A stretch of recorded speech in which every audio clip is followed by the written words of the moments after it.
Welcome to this episode of Turning Grief into Growth, the Journey of Transformation. This is a podcast that's hosted by Greg Jacobs and Don Lipstein.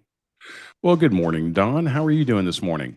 I'm doing absolutely wonderful. It's a couple days before Thanksgiving as we record this, and it's my favorite holiday, always has been. So, um, anyway, yeah, I'm doing pretty good. Absolutely. It snuck up on us. I think it's actually closer in a couple days. I think it's tomorrow, to Oh, be that's true.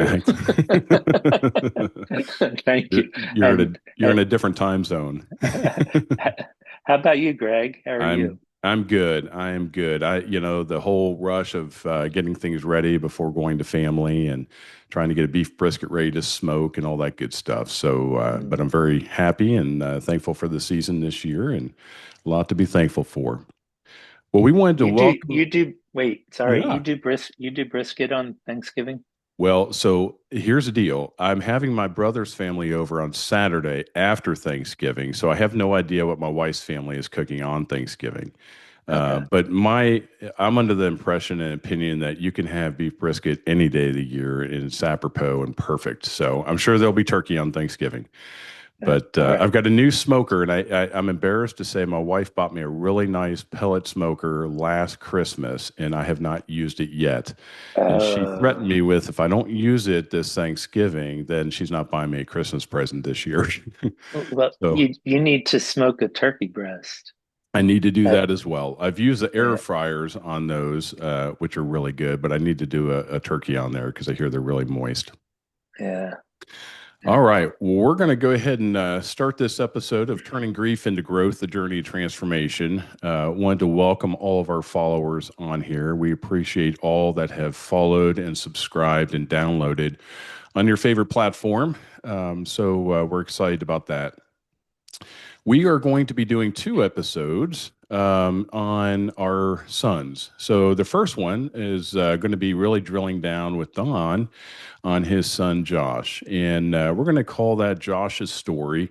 And that will be episode 5, I believe. And then episode 6, we're going to go ahead and do David's story, which is my son. We found it very important to kind of hit the pause button and for our listeners to be able to understand our journeys and more about where we came from in starting this podcast. We had episode 1 with the why, and we did explain a little bit, just kind of 30,000 foot flyover on why we decided to do this podcast.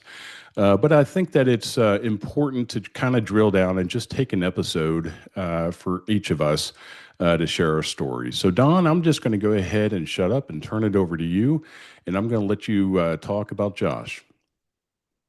All right. Well, thanks, Greg.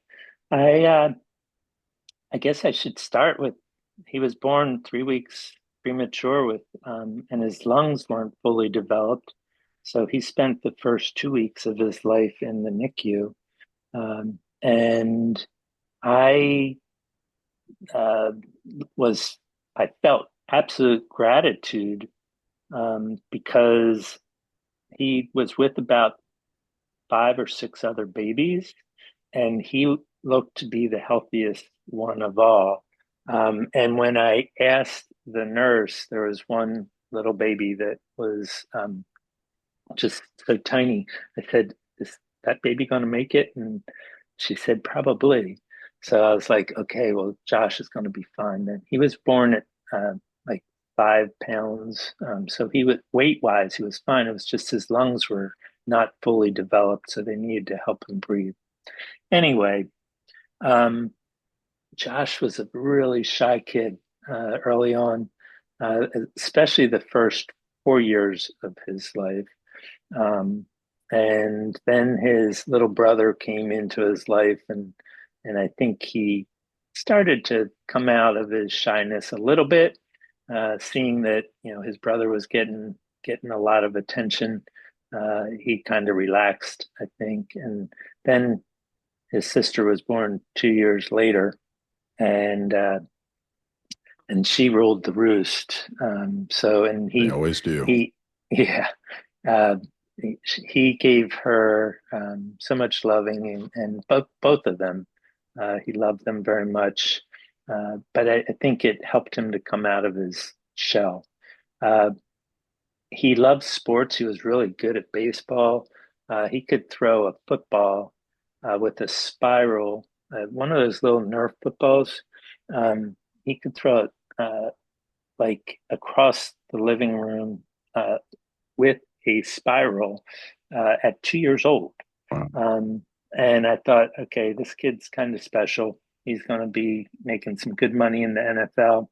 Of course, his shyness kind of got in the way, and so he didn't really play any organized sports, but he played a lot of uh, you know backyard sports. Anyway, uh, he was a great kid, easy. He was the easiest of my three children until he became a teenager, and then something happened, and as I believe. With at least my three children, they all became aliens when they hit the teen years. I didn't know them, like they didn't know me. It was just like, what happened? They were such good kids, and then they turned teenagers. And fortunately, they got through those years and they came back to Earth.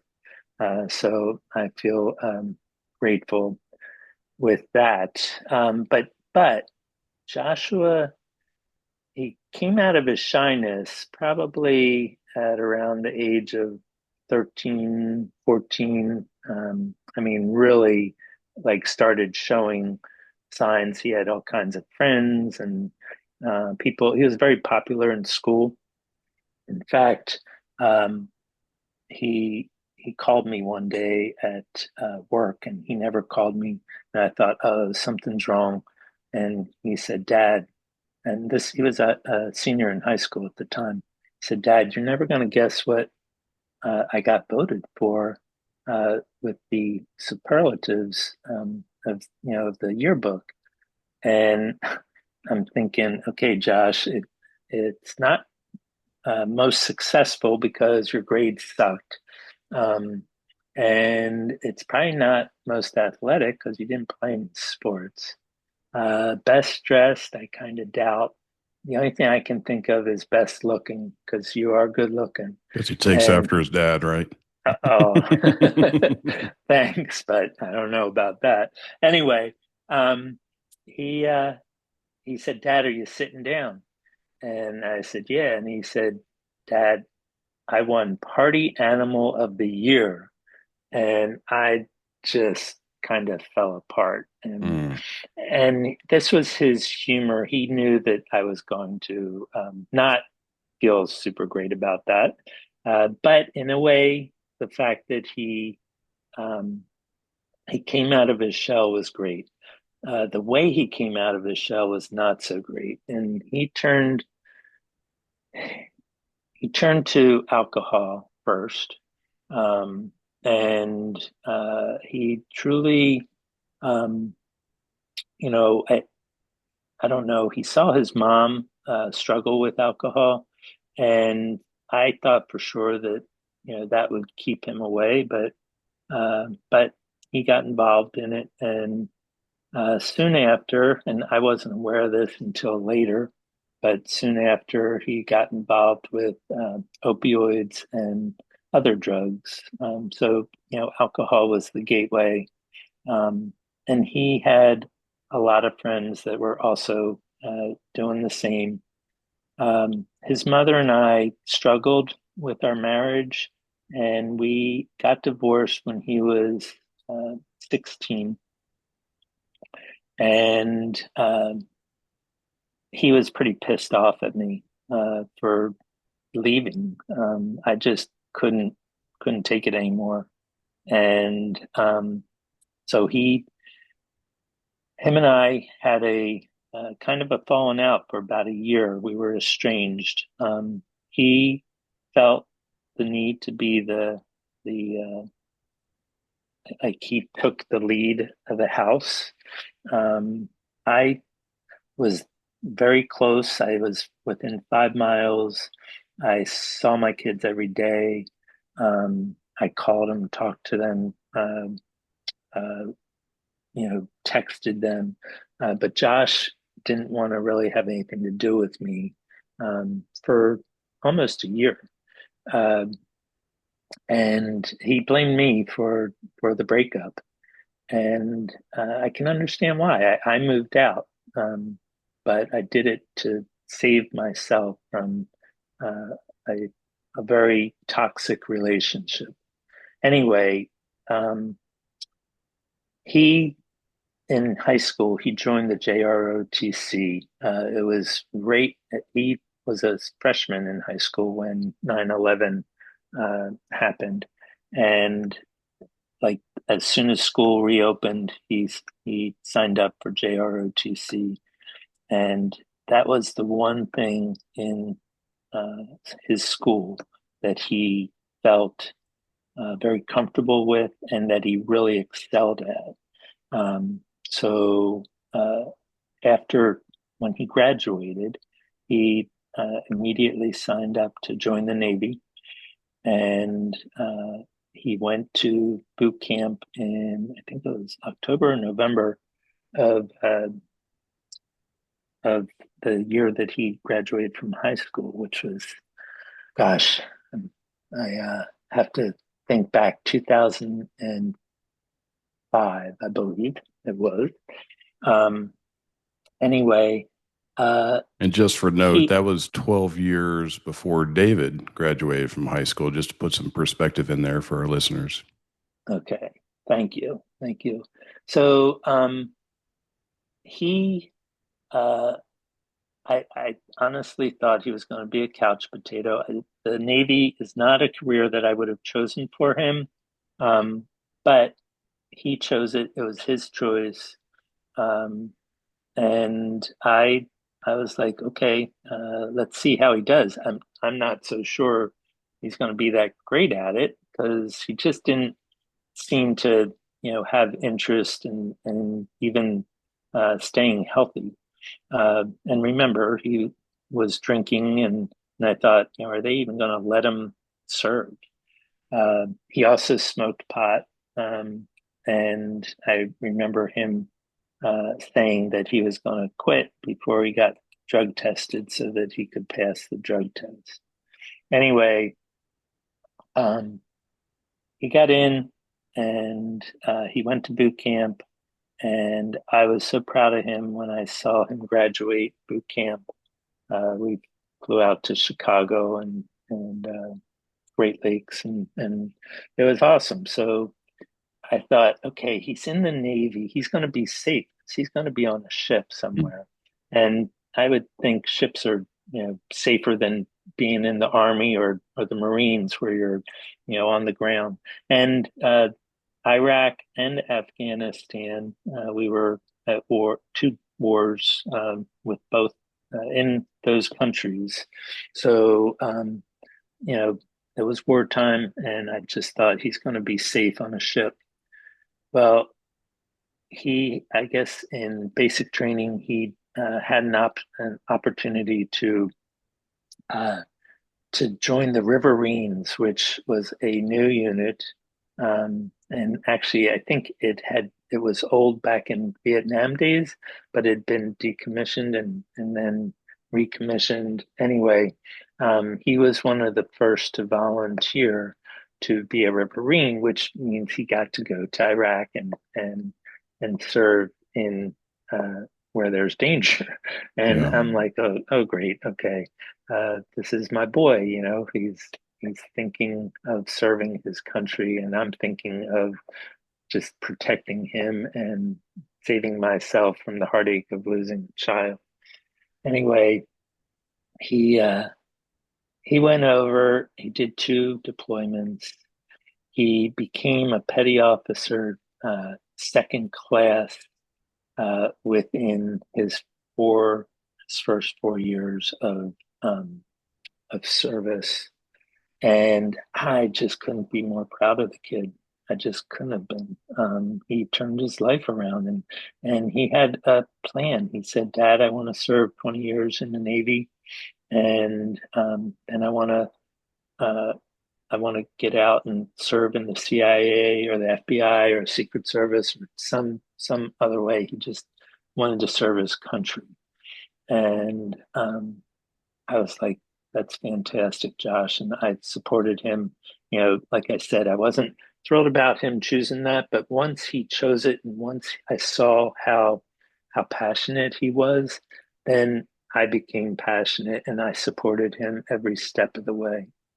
Uh, it did come out that he uh, he had some issues with addiction. He called me one night and he said, "Dad, uh, I'm in trouble. I need help." And I asked if somebody was with him, and he said, "Yeah." I said, "Have them take you to the emergency room and get yourself some help." And I drove down.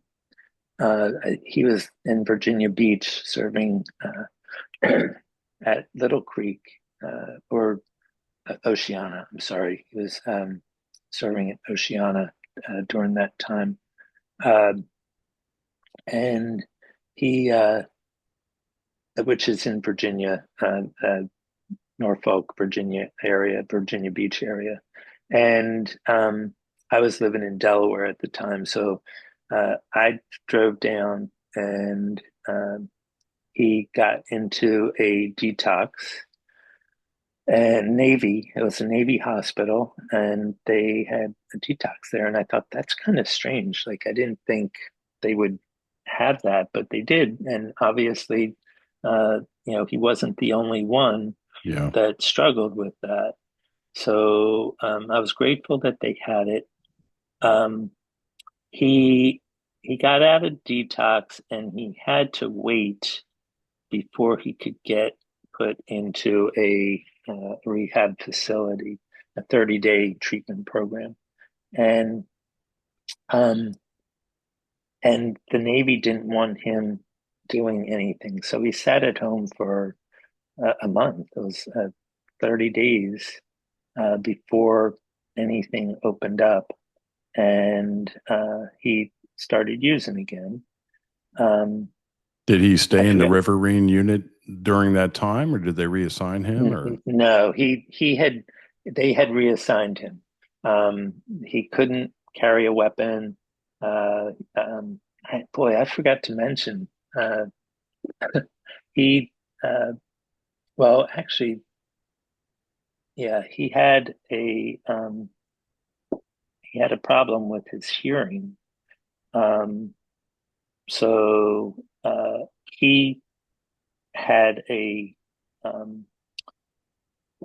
there was a tumor in his hearing canal in his brain. It was in his brain that blocked his right hearing canal. mm, And I think they call it an acoustic melanoma. Um, and the Navy uh, said that they were going to, that it was right at the 4 year mark. He was wanted to reenlist, but he wasn't able to carry a weapon because he couldn't hear out of his right ear. So they wouldn't let him carry a weapon. Um, so he's like, I don't want to serve if I can't serve the way I want to. I don't want to sit behind some desk. And so um, we talked about it, and the Navy offered to do the surgery as opposed to having him get out and let the VA do it. So he was like, we both talked. And he was offered the ability to re-enlist so that the Navy would then do the surgery, and then they would medically discharge him. So I thought, well, that sounds like a good idea, and he agreed. So he went through this 23-hour surgery that was uh, very dangerous. I mean, it could have done damage to his brain, and it could have, permanently. He could have lost his hearing out of that ear. We weren't sure how it was going to come out, but it did turn out that everything was kind of fine. Um, but he did lose the hearing in the ear, and he was put on painkillers, which you know the didn't wasn't very helpful to him Yeah. in regards to uh, trying to stay clean. Um, and then I also forgot to mention that he uh, he got married, and his wife was pregnant, and she was due to have a baby in September. He got married in May.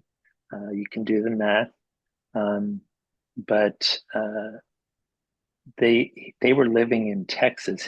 His wife was living in Texas, and he was waiting to be medically discharged, but still serving in Oceana, Virginia Beach. So the wait was kind of very difficult for him. He he was bored. They did have him sitting behind a desk monitoring security cameras because that's really all he could do. Um, and Apparently he was passing his drug test, and uh, from what I heard afterwards, that he was one of the people responsible for looking at drug tests. So, Mm. because he was an MA2, which is a Master of Arms, which is military police. So he he he just I have a feeling he may have, when his name showed up, he did something with it. So somehow or another, he was passing those tests, and so then back to uh, when he was in the hospital. It was in May that he had called me. It was after he got married, um, and we got him into that detox, then into the rehab. His daughter was born in September, and her name is Jaden. Beautiful, uh, beautiful young girl she has grown into. And how old is But Jaden now? she is 15. Wow. So, um, but but and I told him, I said, Josh, I said, you're the drugs. I said, you're not going to want to do drugs after your baby is born. I said, you're going to want to chill out just like I did. Like I settled down when I said, I settled down when you were born. I think you're going to do the exact same thing. And he held her, and he called me and he said, Dad, you were right. He said, you don't have anything to worry about. I'm not going to be doing drugs anymore. And I was like, great. And I thought it was that easy because, I was able to Hmm. stop when I was doing them. So I figured he could stop too. But that wasn't the case. He continued to use them. And his mother, my ex-wife, uh, she was she had been diagnosed with colon cancer, um, probably 2.5, 3 years prior to Joshua uh, the having his baby, Jaden, and she wasn't doing really well. So she ended up dying the following February, February 10th. And he was home. His wife and daughter came to Delaware, and went to the funeral on Saturday, and on Valentine's Day, February 14th of that year, which was 2011, uh, he had to go back to this job that he hated in Virginia Beach. He had to leave his wife, his daughter, his brother and sister, and his father. uh, 2 days after he had a memorial service for his mom on Valentine's Day, and he had to be there early, so he got up at like 4 in the morning, I don't know, 3 in the morning, and said goodbye to all of us and drove off. And I was in tears because I just felt his pain. He didn't want the job. He didn't want to be there. He didn't, all of his friends, his buddies, that he served with, they all went on to do other things. They weren't serving in Oceania. They were, either still doing riverine stuff Mm. or, so anyway, uh, life was looking pretty bleak. And, and a month later, March 15th, he took his own life. Um, I had heard from my daughter 2 weeks before he had come home, uh, 2 weeks after his mom, uh, after we took care of his mom. He came home and he told my daughter that he was using heroin because he could no longer get the opioids. Mm. So he turned to heroin. It was cheaper and it was easier to get. And he met this guy in detox that supplied it for him. Um, and I I reached out to get help outside of the Navy. I wasn't sure, how good the Navy was doing with this issue, since they weren't catching the fact that he had continued to use drugs even when he told me that he had stopped. Um, so I reached out. I had made an appointment for March 15th, and I got a call from my daughter-in-law and said Josh sounded really bad and that he was threatening to kill himself. And remember, she was in Texas, he Mm. was in Virginia Beach, and I'm in Delaware. So I asked her to call anyone and everyone she knew in the Norfolk, Virginia Beach area, and get him or get them to him. And I decided I was going to give him a call, and hopefully he would answer. And sure enough, he did. And Greg, I have to tell you, the pain that I could hear in his voice, it was coming through the phone. He never cried. He was a child that never cried, and he was in tears, and he just kept repeating, "I'm so sorry." Mm. And he kept repeating how much he loved me and he loved his brother and sister, and he's just so, so sorry. And I'm thinking, I had another phone with me. I thought um, I need to get somebody there. I was trying to dial 911, and I asked him. I said, Josh, where? I said, do you have a gun with you? And he said, yeah. And I said, would you mind, unloading it? He said, I can't do that. Mm. And so anyway, I kept him on the phone for as long as I could. And I'm thinking it was about 15 minutes. Um, I kept asking him questions. I kept telling him how much I loved him and that I didn't want him to go and that I was just, that if we could get him off the drugs, that he would be okay and things would be good again. And um, he quickly, uh, all of a sudden, he had strength in his voice and he said, Dad, I love you. I got to go. And he hung the phone up. And uh, that was the beginning of the traumatic and the grief that I experienced. So it was very tough. Um, the to be proud of him, and then to wonder how he didn't have the courage. He had the courage to serve, but he didn't have the courage to try to beat this addiction that he had.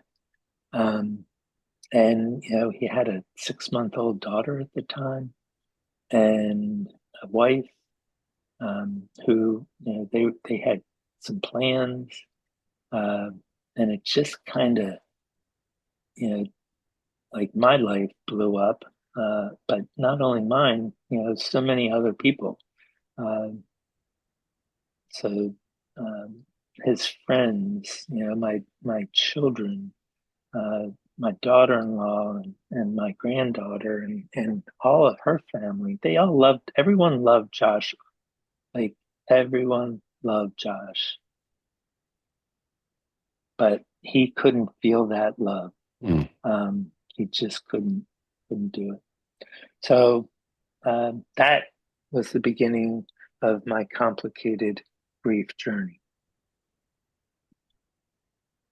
We hear about the dash, and that's usually reference to the dash on a gravestone from the date of birth to the date of death and everything in between. I think we tend to focus on the right part of that dash a lot, closer to the date of death, just because of the simple fact that it's been the most traumatic for us. So, Don, I appreciate more than anything you just sharing Josh's life with us. I've known you for 5 years almost, and I didn't know a lot of those details. I didn't know that he had a daughter, just like I have a grandson from David. So, I don't think there's really anything else to add to that. I think it stands on its own 2 feet.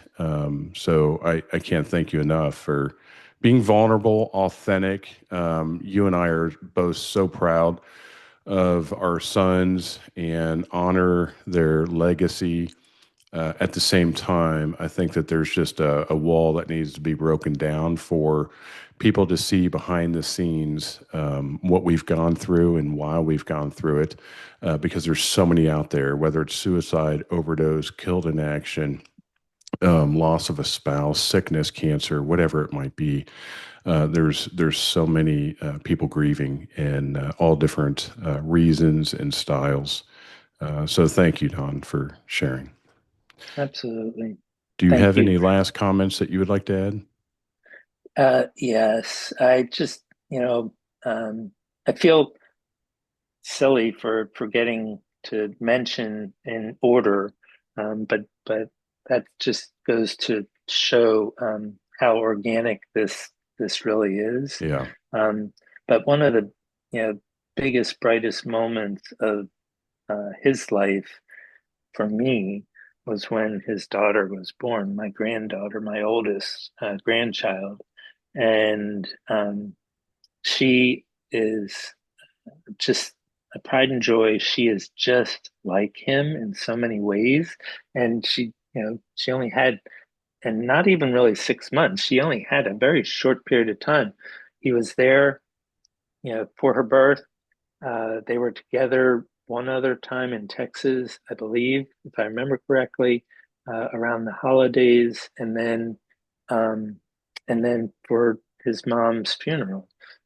So he didn't have that much time with her, but she is a splitting image of him, Mm, and she was that very shy but so cute and adorable child, and she's grown into this beautiful young woman.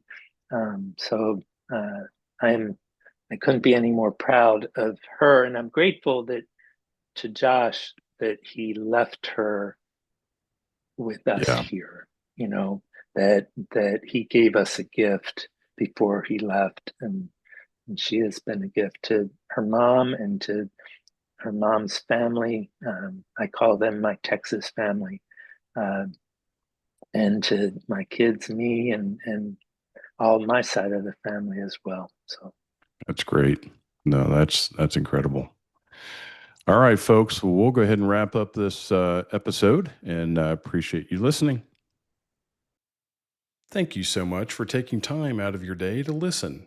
We hope turning grief into growth spoke to your heart and becomes a part of your own journey of healing and transformation. If you know someone who could use a little hope, please share this episode with them. And don't forget to follow, like, or subscribe on your favorite platform so you don't miss what's coming next. Don and I can't wait to share more conversations to help you keep turning your grief into growth. Until next time.